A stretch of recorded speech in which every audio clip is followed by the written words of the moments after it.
Welcome to another episode of Saint Vincent Untold Stories. On this episode, we just want to give you the recent update on the La soufriere volcano in Saint Vincent and many more. Big ups to all of my subscribers. And if you are new to the channel, hit the like button, the subscribe button, and hit the bell icon if you wish to see more videos like this one. Brother sends another brother to Dovecat in the Ladders community. They said that the two brothers had an altercation with each other, and one was sent to Dovecat. And as you know by now, that's a news nobody want to hear in this lifetime. Because one is going to prison and one is going to the cemetery. So you are losing both sons at the same time. Do you remember? When you were small, even if it was not your siblings, and siblings from other parents had arguments. The mothers would say, don't embarrass me, You better not hurt one another in this place. We cannot say that we feel the mother's pain because only she can understand what she's going through right now. But we want to say, Mom, sad situation. What we as a nation can do is offer words of prayers on behalf of her because she's going through some tough times right now. Professor Stinton said that there are some days that they are not able to measure the activities at the La soufriere volcano. The big man said that politics is serious business. I wonder who is talking politics. I know for sure Untold Stories is not doing that. Because we told you many times that we are not on any side. You ever saw that we waved any banner, put up any yellow or any red? No, sir. We just want to play some clips with what Dr. Stinton said. Good morning to Dr. Adam Stinton. Good morning to you, sir. As I said, just a few earthquakes that have been detected by our instruments. We've actually had some good visibility at times in the last couple of days, so we've been able to see some really strong steam and gas plumes coming out of the summit crater. And as a result of that sort of high cloud cover, there's also been a couple more thermal anomalies detected by using the NASA satellites. And yesterday afternoon, we had a series of gas measurements carried out. So basically, the volcano is continuing in this sort of low-level unrest at the moment. But as I said, we're only taking these measurements sort of every 2 to 4 days. And so it is possible that there could be fluctuations on the days when we're not, or certainly different values on the days when we're not actually able to measure it.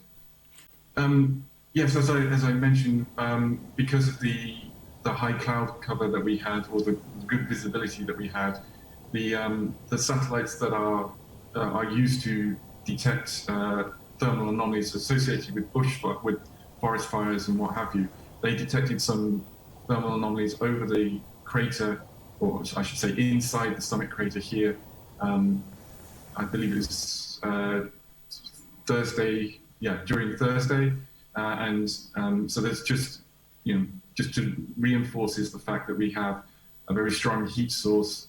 The steaming and the gas venting is coming from somewhere that's producing a lot of heat. And we only see these thermal anomalies from these satellites when the cloud cover is such that it permits the satellites to image the volcano. Stinton. Doctor, there are some photos and videos on social media that have been making the rounds on social media. Persons were asking about the possibility of a dome. Persons were thinking that there is a dome that's growing. Can you clarify that first? And they've been asking on WhatsApp, and they've been also asking on social media concerning a dome that looks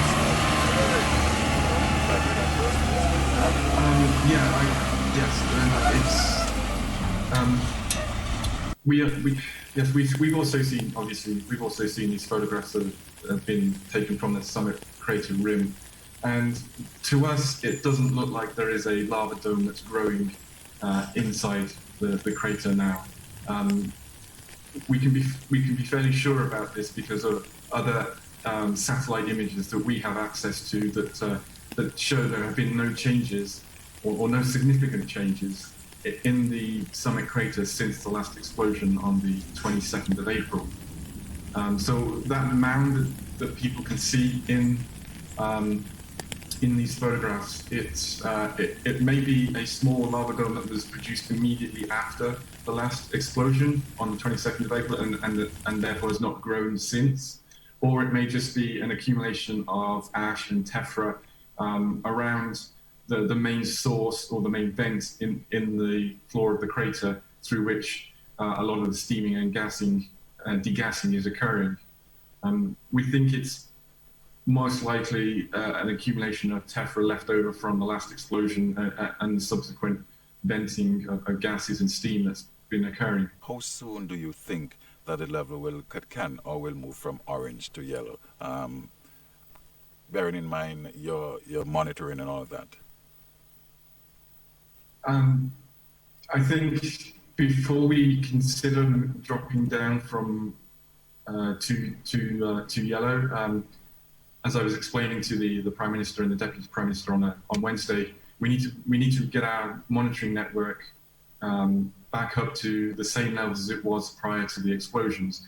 And in fact, we're aiming to improve the monitoring network so that we have more equipment in. And once we've got the bulk of that equipment in, or all of that equipment in, and we're starting to understand the data that it's giving us, then we will start to and assuming that nothing changes between now and then with the activity at the volcano, then I think we will start to consider dropping down a level. But it's important that we have as much information for us to be able to make the right decision to give to the local authority, to the government and yourselves before we can make that decision. Oh boy, you hear what Dr. Stinton has said? That they don't have all the equipment right now for them to test to see if it is possible to change the volcano's level from orange to yellow. But without the equipment and the proper testing, we have the big man sending home people back to their residence. Imagine the specialist is saying one thing and the big man is saying his own thing. Like he has his own equipment. Did he study volcanoes? Well, you see, folks, those are not my words, those are the words of Dr. Stinton saying that they don't have all the equipment as yet to make a proper judgment. Welcome to St. Vincent and the Grenadines, where even though the volcano specialists say to do things this way, the big man has the authority to do it the other way. Some of you liquor boots are saying, yeah, take the advice of Dr. Robertson. Now we have a man here giving better advice. I am not hearing you. Where are you now? Dr. Stinton said that he saw the images of on top of the crater. Those images came from Desran Rajigas. Do you see Dr. Stinton doing like Mr. Robertson and going under Mr. Rajigas' Instagram pictures and videos and calling him names? No, Stinton is approaching the situation a lot better and a lot more professional. He know he can use those images to help with the judgment. The big man said, politics is different than entertainment. Now the truth is being called entertainment. Why all of a sudden this is being brought up? Because we identified some lies. Because we spoke about extreme poverty. Because we spoke about the issues affecting the people. Saying we want jobs in St. Vincent. We need factories and the country is stagnant. because we asked to see a demonstration of the Bitcoin investment. But the big man is not the problem. It is the people who are afraid to stand up for their rights. With that being said, I just want to big up everybody in St. Vincent and the Grenadines, the regional islands, and the international countries who are supporting and praying for us. We thank you. I'm out.